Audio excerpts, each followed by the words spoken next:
우리 옆에 분들 보면서 이렇게 인사 나누도록 하겠습니다. 주님의 평화가 너와 함께 하기를. 한 주 동안 또 잘 지내셨죠? 우리 주님이 주시는 평안이 항상 여러분들 가운데 늘 함께 계시기를 바랍니다. 사실 오늘 또 레위기의 말씀을 가지고 말씀을 전했어야 했는데 순서가 그랬는데 3주 연속 레위기의 말씀을 가지고 말씀을 전하면 여러분들 머리에 쥐 날까봐 오늘은 말씀을 좀 바꿨습니다. 데살로니가전서는 편지의 이름에서 알 수 있듯이 데살로니가에 있는 그 교회에게 쓰여진 편지입니다. 신약성경 중에서는 아마도 추측하기로는 가장 빨리 쓰여진 편지 중에 하나가 아닐까 싶어요.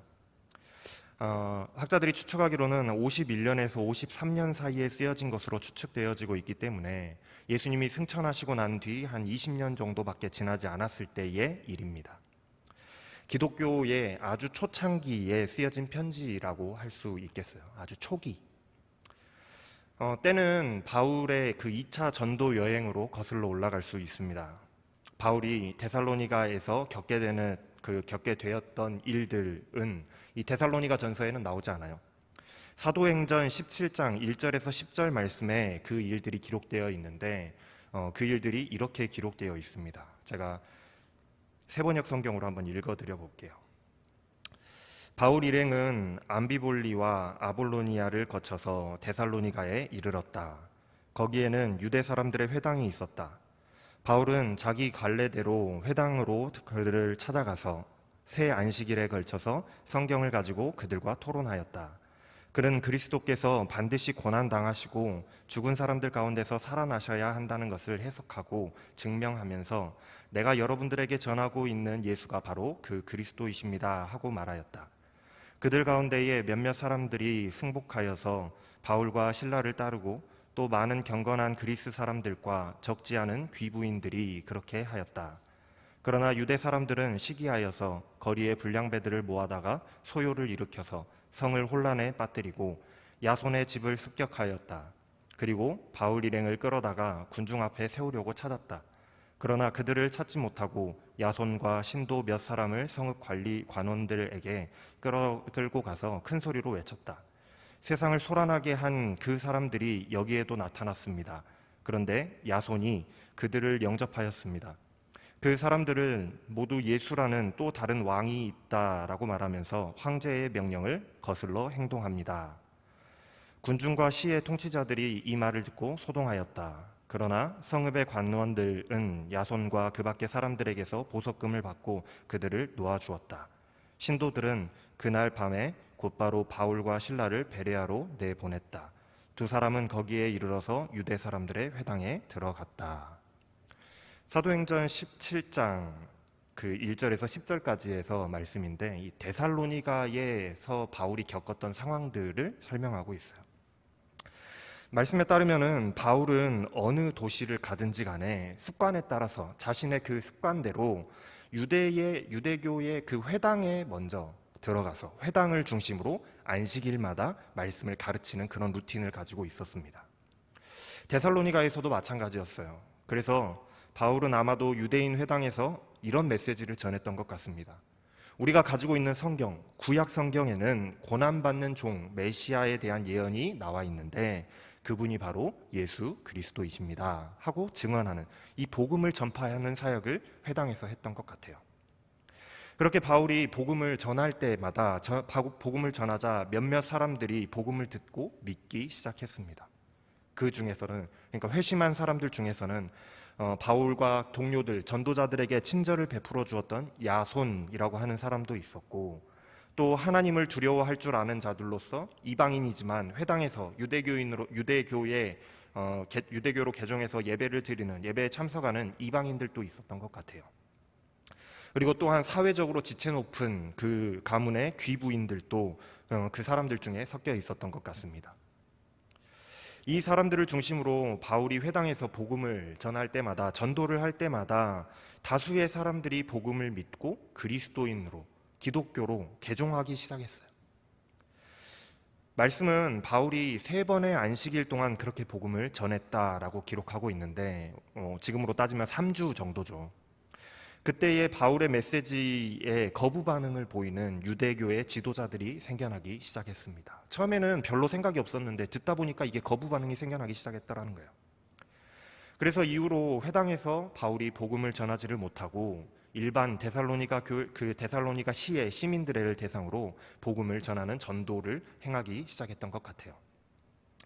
데살로니가전서 1장 9절 말씀에서 나타나고 있기로는 바울 사도가 너희가 어떻게 우상을 버리고 하나님께로 돌아와서 살아계시고 참되신 하나님을 섬기게 되었는지를 너희가 한번 생각해봐라 하고 말씀하고 있는데, 데살로니가라고 하는 이 도시는 물류의 굉장히 요충지였습니다.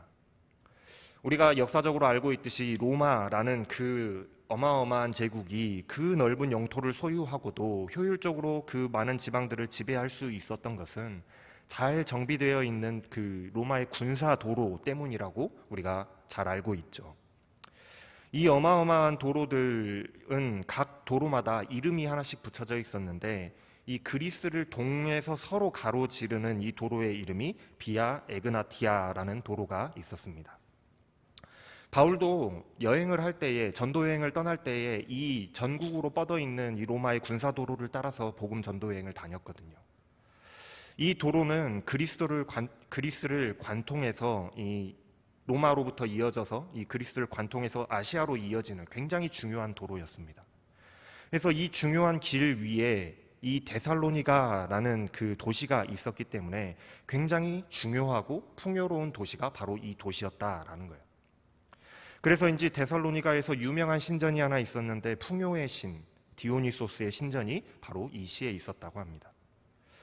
당시에 그리스 로마 문명이 그랬지만은 우상 숭배가 너무나도 당연하고 또 만연한 그런 시대였는데, 그런 사람들이, 그렇게 우상을 만연하게 숭배하고 있는 그런 사람들이 바울이 전하는 이 복음을 듣자 우상을 버리고 하나님께로 돌아와서 그리스도인이 되었다라는 거예요. 얼마나 놀라운 일입니까? 자신들이 믿고 있던 그 신을 버리고 단숨에 그리스도를 믿는 신앙인들이 된 거예요. 그래서 데살로니가 교회에는 개종한 그 많은 유대교인들도 있었고 이교도인들이 굉장히 많이 있었습니다. 이제 바울과 동료들이 그 개종한 사람들에게 해야 될 일은, 씨앗을 뿌렸으니까 뭘 해야 되겠어요? 가르치는 일을 해야 돼요. 이제 막 생겨난 교회가 흔들리지 않도록 기독교적인 그 신앙 안에서 그리스도인들의 삶을 살아갈 수 있도록 그리스도인들의 삶에 대해서 교육하고 지도자를 세우고 리더를 세우고 교회가 든든하게 서갈 수 있도록 뿌리 내리게 하는 일을 해야 되는 그 역할이 이제 남아 있는 거예요. 씨앗을 뿌렸으니까 이제 키워야 되겠잖아요. 싹이 났으니 물을 주고 튼튼하게 키워 나가야 되겠죠. 그런데 하지만 바울과 일행들은 데살로니가 이 도시에 오래 머무를 수가 없었습니다. 시작한 지 고작 몇 개월 만에 쫓겨나야 되는 신세가 됐어요. 학자들에 따르면은 한 3개월 정도, 바울이 이 데살로니가에서 사역했던 기간이 한 3개월 정도 되지 않나라고 추측을 합니다.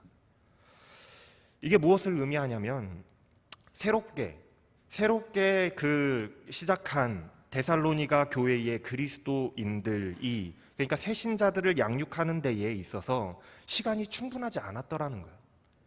어떤 누군가를 든든하게 세워서, 교회를 든든하게 세워서 이 교회가 역할을 제대로 하게 만들려면 굉장히 긴 시간 동안 교육이 필요하고 양육이 필요한데, 그럴 만한 시간적인 여유가 없이 바울이 쫓겨났더라는 겁니다. 왜 그렇게 짧은 시간 내에 쫓겨나게 되었는가? 바울과 일행들의 그 전도가 많은 사람들에게 이렇게 전도가 되고 전해졌을 때에 회심하는 사람들이 점점 많아지자 유대인들이 시기하기 시작했더라라고 사도행전에서 이야기하고 있잖아요. 유대인들이 시기하기 시작했어요. 그래서 유대인들이 저잣거리에서 불량한 사람들을 데려다가 떼를 지어서 성을 소동하게 만들었다라고 당시의 상황을 사도행전에서는 보고하고 있습니다. 무슨 말이냐면, 이 질 나쁜 사람들이라는 말은 아마도 선동가들을 이야기를 하는 것 같아요. 선동하는 사람들. 이런 사람들을 데려다가 도시의 사람들을 선동하여서 도시 안에서 소동이 일어나게 만들었다라는 거예요. 그래서 이 사람들이 처음엔 그 바울과 전도자들에게 호의를 베풀었던 그 야손이라는 사람의 집으로 쳐들어갑니다. 아마도 데살로니가 교회가 처음 시작할 때에 예배를 드릴 수 있었던 그 장소는 이 야손이 자신의 집을 예배의 모임 장소로 내놓았기 때문에 교회가 시작될 수 있었던 것 같아요. 그래서 그 집으로 쳐들어갔다는 거죠. 그런데 집을 아무리 뒤져봐도 바울과 전도자들이 없는 거예요. 그래서 집 주인이었던 이 야손, 그리고 데살로니가에 처음 믿는 성도들이 되었던 그 몇몇 성도들을 끌어다가 이 도시의 관리들 앞으로 끌고 가서 고발하기 시작합니다. 천하를 어지럽게 만드는 사람들이 우리 성으로 들어왔는데 야손이 그 사람들을 우리 성으로 끌어들였다. 그 사람들을 받아들였다. 이 사람들이 황제의 명령을 어기고, 로마의 황제의 명령을 어기고 우리에게 또 다른 왕, 황제 이외에 또 다른 왕, 곧 예수라는 사람이 있더라 하고 설파를 했다라며 선동하기 시작했다라는 거예요. 때마침 로마 제국에는 역사적으로 보면은 유대인들의 폭동으로 로마가 굉장한 골머리를 앓고 있던 그런 시대였습니다. 그래서 로마시에서는 그 당시에 그 유대인들을 다 로마 밖으로 추방하는 추방령이 내려졌을 정도였어요. 얼마나 시기가 잘 들어맞습니까?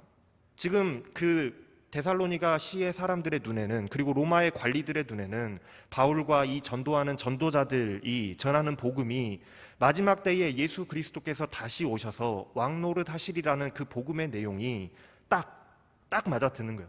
체제 전복을 꾀하는 폭도들과 구별하기 어려운 거예요.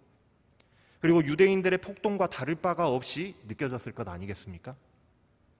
그렇게 세상을 어지럽게 만들고 황제를 위협하는 그 불손한 세력이 있으니 그들이 바로 바울이라는 거예요. 바울과 그 전도자들이라는 겁니다. 이렇게 선동을 하니까 데살로니가 사람들, 데살로니가 시에 있는 그 일반 백성들도 난리가 난 거예요. 이거 큰일 났다. 그래서 바울과 전도자들이 더 이상 데살로니가에서 사역을 계속해 나갈지를 못하고, 지속하지를 못하고 밤에 몰래 빠져나와서 베레아로 야반 도주를 하게 되었던 거예요. 여기까지가 사도행전에서 바울이 데살로니가에서 겪었던 일들을 기록한 겁니다. 상황이 이렇다 보니까 데살로니가 전서의 내용을 우리가 가만히 살펴보면은 바울은 계속해서 데살로니가 교회를 걱정하고 있습니다. 걱정했던 것 같아요.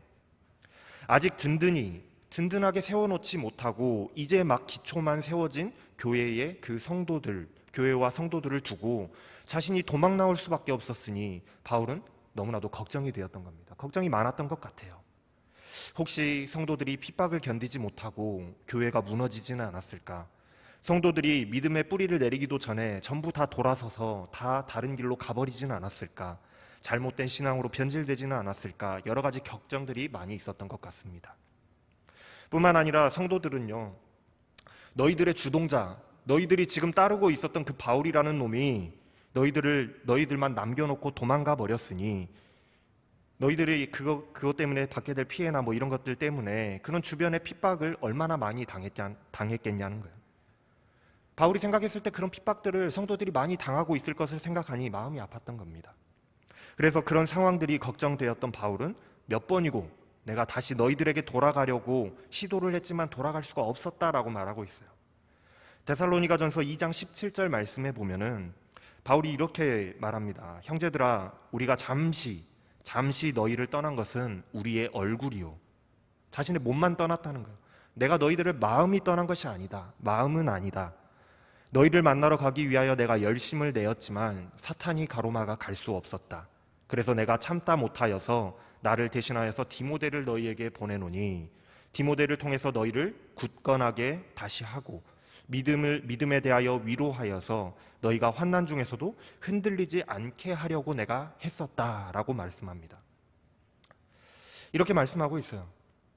그렇게 바울이 애가 타는 걱정하는 마음으로 데살로니가 교회에 디모데를 대신 보냈는데 이제 파견했던 그 디모데가 소식을 가지고 다시 바울에게 돌아온 겁니다. 그런데 우려하고 염려했던 것과는 달리 이 데살로니가 교회가 아주 짧은 시간 동안이었지만, 바울이 가르친 시간은 굉장히 짧은 시간이었지만에도 불구하고 아주 짧은 그 시간 동안에 바울의 복음을 들었고 가르침을 받았지만서도 불구하고 너무나도 튼튼하게 잘 자라고 있다라는 소식을 가지고 돌아온 거예요. 예상대로 핍박을 당하고 욕을 당하기는 했지만, 많은 핍박을 당하기는 했지만 그럼에도 믿음의 흔들림이 없이 신앙을 지켜나가고 있는 이 데살로니가 교회의 상황에 대한 보고를 바울이 들었을 때에 바울의 마음이 너무나도 기뻤던 것입니다. 그래서 데살로니가 전서 1장부터 3장까지의 내용을 우리가 쭉 한번 읽어보시면 바울이 데살로니가 교회의 상황을 보고받고 기쁨을 감추지 못하고 성도들을 칭찬하면서 기뻐하면서 편지를 쓰고 있다라는 것을 느낄 수가 있어요. 아마 바울이 막 기뻐서 막 편지를 쓰기 시작했을 겁니다. 물론 데살로니가 교회가 바울의 염려와는 달리 그 너무나도 신앙 안에서 아름답게 신앙을 잘 지켜나가고 있기는 했지만 그럼에도 불구하고 문제가 없을 수는 없었습니다. 왜냐하면 바울에게 그 신앙적인 가르침을 받은 시간이 그 가르침을 받았던 기간이 너무나도 짧다 보니까 당연히 여러 가지 문제점이 있을 수밖에 없었겠죠. 그 문제를 교정해주기 위해서 이제 4장부터 5장까지 이제 후반부에서 바울이 권면을 하고 있는 거예요. 이런저런 권면을 하는데 데살로니가 교회에 있었던 문제는 종말에 대한 이 신앙의 그 이해가 조금 그 문제가 있었던 것 같아요. 주님이 다시 오실 재림에 대한 이해가 부족해서 생기는 그런 문제였습니다. 예수님이 승천하시고 초기의 기독교에 데살로니가 교회뿐만이 아니라 초기의 기독교의 모든 사람들이 예수님의 재림이 정말로 속히 올 줄 알고 그렇게 믿었습니다. 오늘 또는 내일 속히 오시리라는 그 말씀이 정말로 빠른 시간 내에 이루어질 것이라고 믿고 살아갔어요. 그렇다 보니 어차피 며칠 안에 주님 오시면 세상 그냥 다 종말하고 끝나는 거, 곧 종말이 임할 텐데 일은 해서 뭐하나, 착하게 성실하게 살아서는 뭐하나 생각하면서 일을 하지 않고 게으르게 산다거나 방탕하게 사는 사람들이 있었고, 주님이 오심을 보지 못하고 먼저 죽어버린 그런 사람들은 어떻게 되는 것인가에 대한 혼란도 가지고 있었던 것 같아요. 그것뿐만이 아니라 종말이라는 것이 언제 올 것인지에 대한 걱정들, 그리고 종말에 대한 공포에 대해서 미처 바울이 다 가르쳐주지 못해서 성도들이 혼란을 겪고 있는 것들에 대해서 하나씩 바울이 권면하고 있습니다. 그리고 오늘 본문 말씀은 이제 데살로니가 전서라는 편지를 끝에 마무리하면서 마지막 권면에 해당하는 말씀이 되는 거예요. 어떤 말씀이, 그러니까 데살로니가 전서의 그 상황들을 제가 이렇게 다 구구절절하게 설명을 드리는 이유가 뭐냐면 바울이 이 편지를 쓰고 있는 이유가 바로 그거라는 겁니다. 너희 그리스도인들아, 너희 이제 새싹들아, 이렇게 살아가라 하는 그 권면을 하고 싶어서 이야기를 하고 있다라는 거예요. 그래서 먼저 오늘 본문 말씀의 12절과 13절 말씀에서 이렇게 권면합니다. 마지막 이제 권면의 말씀인 거예요. 형제 자매 여러분, 우리는 여러분에게 부탁합니다. 여러분 가운데서 수고하고 주님 안에서 여러분들을 지도하고 훈계하는 이들을 알아보십시오. 그들이 하는 일을 생각해서 사랑으로 그들을 극진히 존경하십시오. 여러분은 서로 화목하게 지내십시오. 세번역 성경으로 읽어드린 거예요. 좀 더 이해하기 쉬우시죠? 너희 가운데에 수고한다라는 것은 데살로니가 교회 안에서 이 복음을 전파하는 일을 위해서 수고하고 있는 사람들을 말하고 있습니다. 그리고 다스리는 사람들은 교회의 지도자들을 나타내고 있어요. 예를 들면 말씀을 가르치는 사람일 수도 있고, 아니면 교인들에게 선뜻 예배의 장소로 자신의 집을 내어준 그 야손과 같은 그런 사람일 수도 있겠습니다. 이렇듯이 교회 안에서 복음을 위해서 하나님의 얼마 복음이 전해진 지 얼마 되지 않은 신생 교회이지만 그 안에서 하나님의 복음을 전하기 위해서 성도들을 위해서 수고하며 헌신하며 교회를 이끌고 있는 모든 많은 이들의 그 수고를 알아달라고 부탁하고 있는데, 여기서 알다, 너희들이 알기를 원한다라고 하는 알다라는 단어는 그들의 수고를 너희들이 인식하다, 이해하다 라는 뜻이기도 하면서 그것을 넘어서 그들의 수고를 너희들이 리스펙해달라, 존경해달라 하고 권면하고 있는 거예요. 그리스도인들은 교회에서 헌신하고 봉사할 때에 정말로 주 안에서, 정말로 예수 그리스도 안에서 우리가 서로를 위하여서 수고하는 자들이잖아요. 우리가 교회 안에서 봉사할 때 나를 위해서 합니까? 아니면 다른 사람들을 위해서 해요? 아니잖아요. 그러면 복지관이지 교회가 아니잖아요. 우리는 그리스도 안에서 서로를 위해서 그리스도를 위하여 헌신하고 봉사하는 거예요. 그런데 그런 사람들의 수고가 그냥 헛되게 되는 그런 수고가 아니라, 당연한 것이 아니라 정말로 많은 헌신으로 이루어지는 것이라는 것을 너희들이 이해하고 서로를 그래서 존경으로 인정해 줄 수 있어야 된다라고 권면하고 있습니다.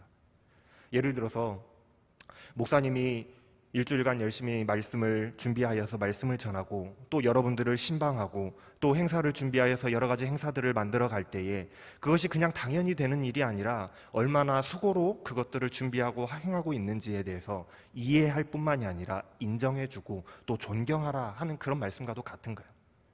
또 임원들이 있죠. 우리 청년부에는 임원들이 있고 또 찬양팀들, 찬양 인도자들이 있고 또 셀 리더가 있고 방송실에서 수고하는 방송실에 그 봉사하는 청년들도 있어요.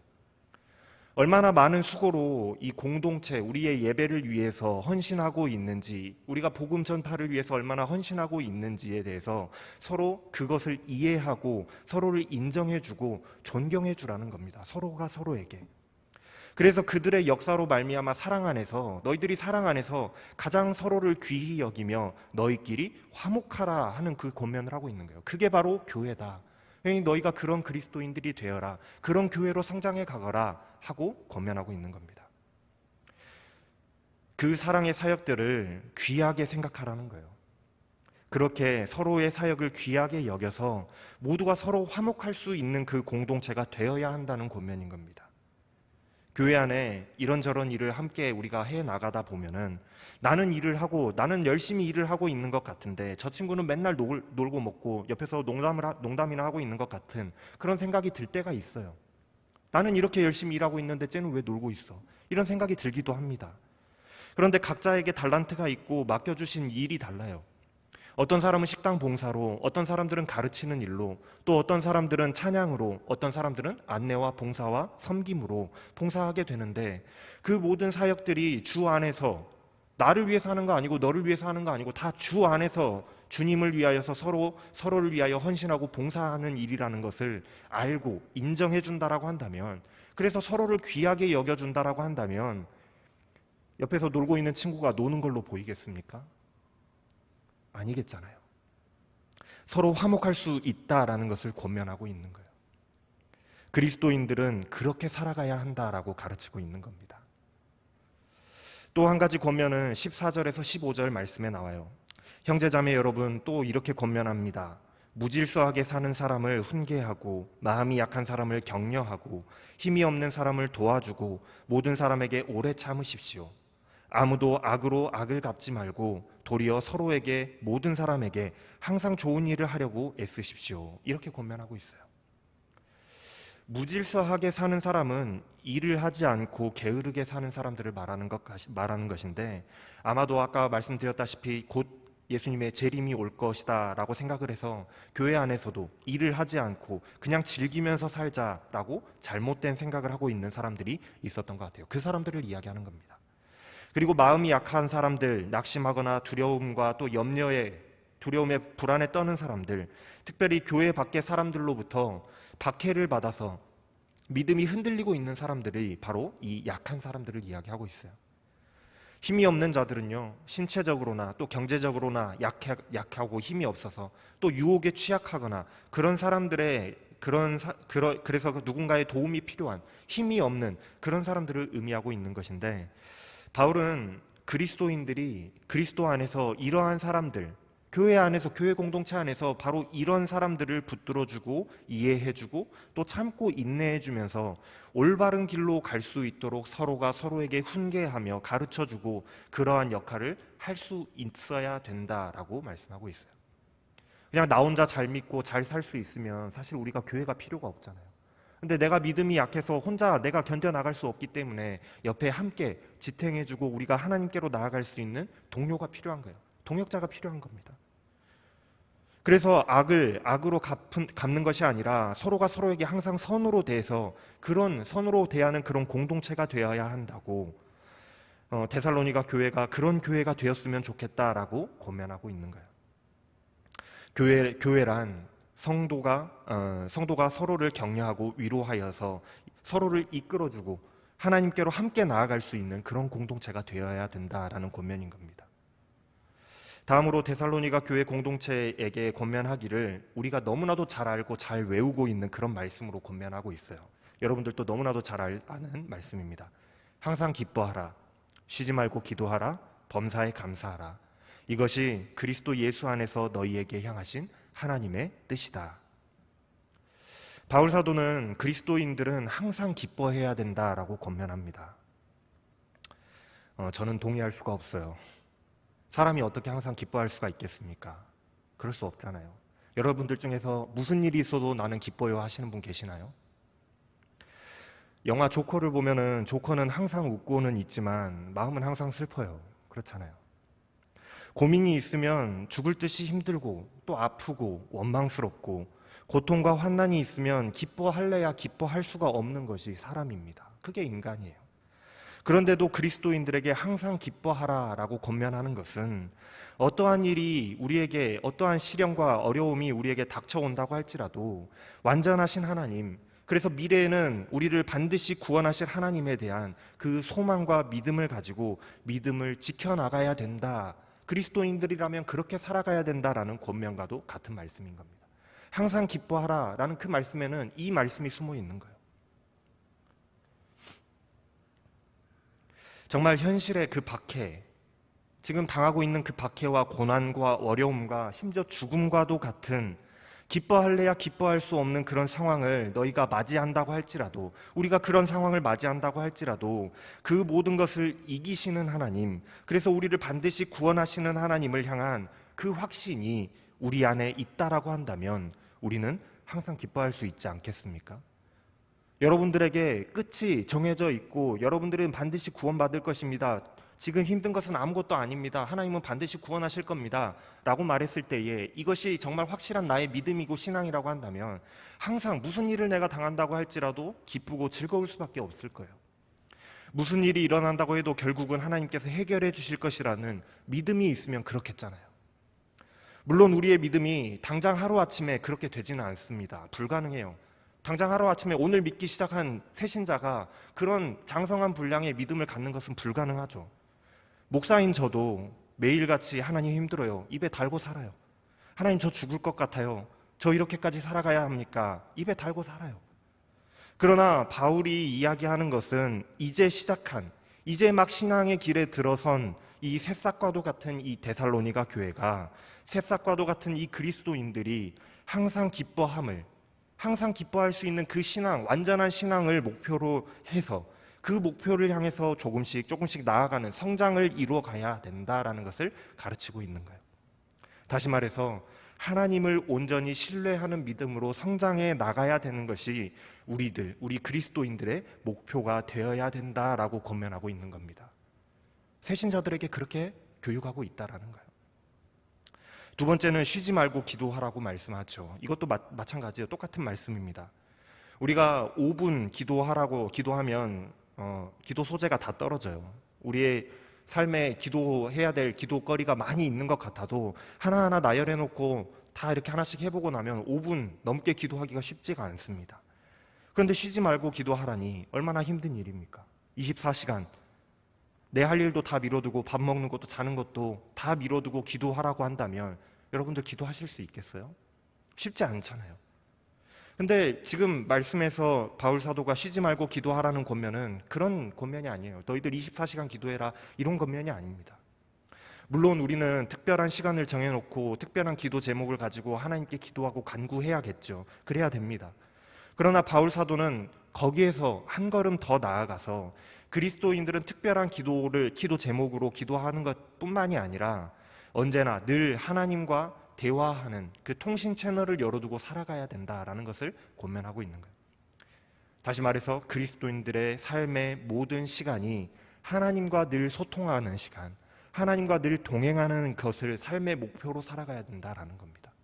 그냥 오늘 잠깐 하나님 만나는 시간 하고 지나가는 것이 아니라 늘 우리의 모든 순간이 하나님과 동행하는 순간이 되어야 된다는 거예요. 그게 바로 그리스도인들이 목표로 하고 살아가야 될 그리스도인들의 방향이라는 거예요. 마지막으로 범사에 감사하라 권면은 하나님이 행하신 일들에 대한 그 감사를 의미하고 있어요. 다시 말하면 모든 일에 감사할 수 있는 것은, 우리가 범사에 감사할 수 있는 것은 이 모든 것이, 나에게 주어진 이 모든 것이 하나님의 은혜라는 사실을 인정하는 사람만이 감사할 수 있다라는 겁니다. 이 모든 것이 내가 그냥 수고하고 내가 열심으로 이룬 것이라고 생각한다면 하나님께 감사할 수 없겠죠. 내가 열심히 일했고 내가 열심히 벌었으니까 나 참 대견하다, 나 참 잘했다, 이렇게 나를 칭찬할 거 아니겠어요?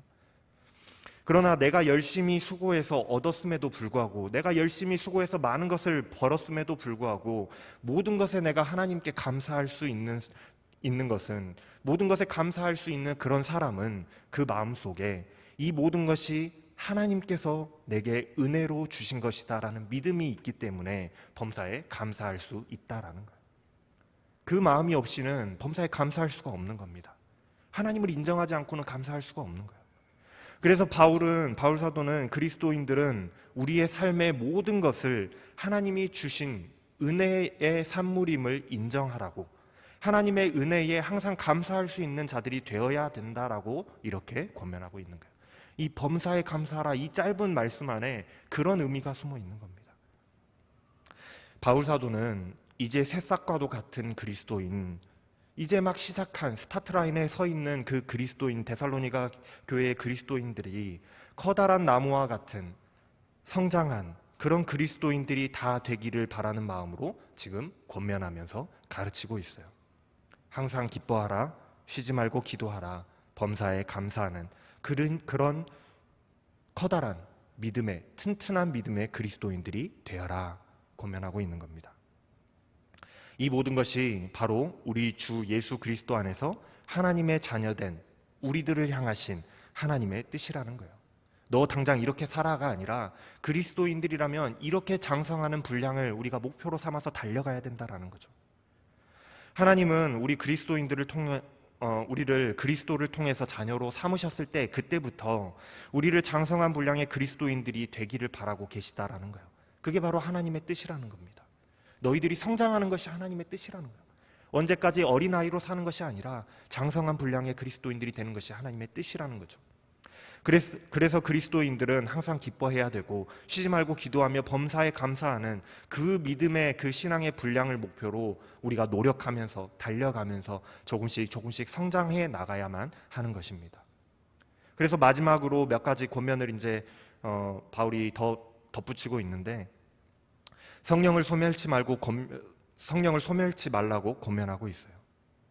바울이 다른 교회들에 보내는 편지의 내용을 보면은 예언과 성령의 능력들을 너무나도 가볍게 여겨서 문제가 되고 있는 것들, 너무나도 방만하게 사용하고 있는 것들로 인해서 교회에 문제가 생겼던 것들과는 좀 다르게, 데살로니가 교회는 성령의 능력, 특별히 예언의 능력, 그러니까 복음을 전하는 능력이었던 것 같아요.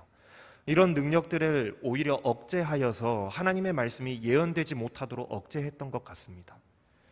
그래서 이어서 나오는 권면에서 예언을 멸시치 말라고 권면하고 있어요. 데살로니가 교회의 교인들은 성령의 그 활동이나 은사가 무엇인지 제대로 알지도 못하는, 배우지도 못했던 미성숙한 교회였습니다. 아직 못 배운 상태에서 바울이 떠나갔거든요. 그래서 그러한 성령의 역사와 예언들을 금지하여서 교회 안에서 영적인 은사자들이 활동하지 못하도록 억압하고 멸시하는 문제들이 교회 안에 있었던 것 같아 보여요. 그래서 바울은 이렇게 권면하고 있습니다. 너희들이 잘 헤아려 보아서 교회 공동체를 위해서 유익하고 좋은 것들이 있다면 취하고, 그것이 해가 되고 악한 것이라고 한다면 그 모양이라도 버려라. 무조건 안 된다라고 금지하고 무조건 그런 것은 잘못된 것이다 멸시하지 말고, 영적으로 본질을 잘 분별하고 너희들이 판단하여서 성령의 능력을 교회 안에서 올바로 활용하는 그런 공동체가 되어야 된다라고 권면하고 있는 거예요. 데살로니가 교회는 아직 새싹과도 같고 아직 가르쳐야 할 게 많은 그리스도인들이고 그런 교회였지만, 그들이 그 짧은 시간에 선생인 그 바울 자신이 없음에도 불구하고 이렇게 단단하고 올바른 믿음으로 자라나게 된 것을 보았을 때 바울은 너무나도 흐뭇했을 것입니다. 그래서 이 자라나는 새싹들이 더 크고 더 아름답고 더 단단하게 자라나기를 바라는 마음에 성도들에게 이러한 권면들을 편지로 쓰고 있는 거예요. 그리고 이제 마지막으로 오늘 우리가 읽었던 말씀은 아니지만 23절 말씀에는 이렇게 말씀하고 있습니다. 그래서 이렇게 말씀하는 거예요. 평강의 하나님이 친히 너희를 온전히 거룩하게 하여 주시고 우리 주 예수 그리스도께서 오실 그때에 여러분의 영과 혼과 몸이 흠이 없고 완전하게 지켜주시기를 빕니다. 바울은 자신이 가르쳤던 그 짧은 시간이지만 가르쳤던 그 성도들이 잘 성장하기를 바라는 그 선생님의 마음으로 이 편지를 쓰고 있는 거예요. 그래서 하나님께 부탁하고 있는 겁니다. 하나님께서 너희들을 든든히 세워주시기를 내가 바란다. 바울은 비록 자신이 함께 있으면서 계속해서 가르쳐주고 키워주지는 못했지만 그럼에도 예쁘게 성장하고 있는 이 데살로니가 교회의 성도들을 하나님께서 너희들을 온전하게 하시고 온전하게 지켜주실 것을 바라며 이 편지를 끝마치고 있어요. 사랑하는 여러분, 우리의 신앙이라는 것은요, 자라나는 새싹과도 같습니다. 여러분들의 신앙도 데살로니가 교회 성도들과 마찬가지예요. 자라나는 새싹과도 같아요. 한 번에 다 자랄 수는 없어요. 시간이 지나면서 조금씩 성장해 나가는 것이고, 때로는 바람이 불기도 하고 비가 내리기도 하고 폭풍을 겪기도 하고 뜨거운 태양을 겪기도 하면서 점점 자라나서 튼튼한 나무로 자라나는 것과 같습니다. 정말 눈으로 보기에는 그 자라나는 것이, 식물이 얼마나 자라나는지 우리가 매일매일 관찰하기 힘들잖아요. 정말 더디게 자라나는 것처럼 보여도 어느 순간인가 뒤돌아서 돌아보면 부쩍 자라있는 그 크기를 우리가 발견하게 돼요. 그래서 우리는 항상 기뻐하고 쉬지 말고 기도하고 범사에 감사하라는 이 바울 사도의 권면을 우리 마음속에 새겨야 되겠습니다. 비록 지금은 내가 항상 기뻐할 수 없고 내가 쉼없이 기도할 수는 없고 모든 일에 감사할 수는 없다라고 할지라도 하나님을 내가 100% 신뢰하게 될 그때에는, 무슨 일이 있어도 어떤 비바람이 몰아쳐도 내가 하나님을 100% 신뢰하게 될 그때에는 어떤 비바람이 몰아쳐도 항상 우리는 기뻐하게 될 수 있을 거예요. 하나님께 나의 모든 것을 맡기고 하나님과 대화할 수 있는 그때가 될 때에는, 지금은 비록 그럴 수 없다라고 할지라도 그렇게 될 수 있을 때에는 나의 모든 순간이 쉼없는 기도가 될 겁니다. 그리고 모든 것이 하나님의 은혜임을 내가 인정하게 될 그때에는, 우리가 그 순간이 찾아오면 우리는 범사의 모든 것에 감사할 수 있게 될 거예요. 비록 지금은 아니라고 할지라도, 비록 지금의 나의 신앙의 상태가 그 정도는 아니라고 할지라도 우리가 항상 기뻐하고 쉬지 말고 기도하고 범사에 감사하라는 우리를 향한 그 하나님의 뜻, 그리스도인들의 완성된 그 모습을 우리가 신앙의 목표로 삼고 마치 데살로니가 교회의 그 새싹과도 같았던 그 그리스도인들처럼 날마다 신앙 안에서 우리가 성장해 갈 수 있는 저와 여러분들의 신앙이 다 될 수 있기를 주님의 이름으로 축원합니다. 기도하겠습니다.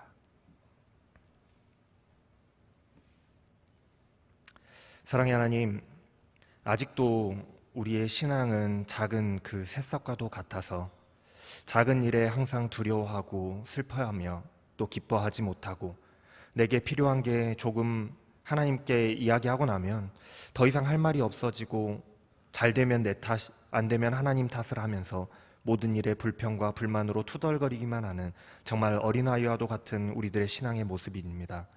하나님, 비록 지금은 이렇게 어리고 미숙한 우리들의 신앙일 뿐이지만 하나님을 신뢰함으로 어떠한 상황 속에서도 기뻐할 수 있고 하나님과 대화하는 것이 숨쉬는 것 듯이 이루어지며 모든 일에 하나님의 은혜를 발견하고 감사할 수 있는 튼튼하고 건강한 하나님의 자녀가 될 수 있기를 우리가 간절히 바라봅니다. 우리가 항상 기뻐하고 쉬지 말고 기도하며 범사에 감사할 수 있는 그런 그리스도인들을 목표로, 그런 그리스도인들이 되기를 위하여서 살아가게 하여 주시옵소서. 그래서 날마다 성장하는 신앙인들이 다 되게 하여 주시옵소서. 감사를 드리며 우리 주 예수 그리스도의 이름으로 기도합니다. 아멘. 일어나셔서 결단에 찬양하시겠습니다.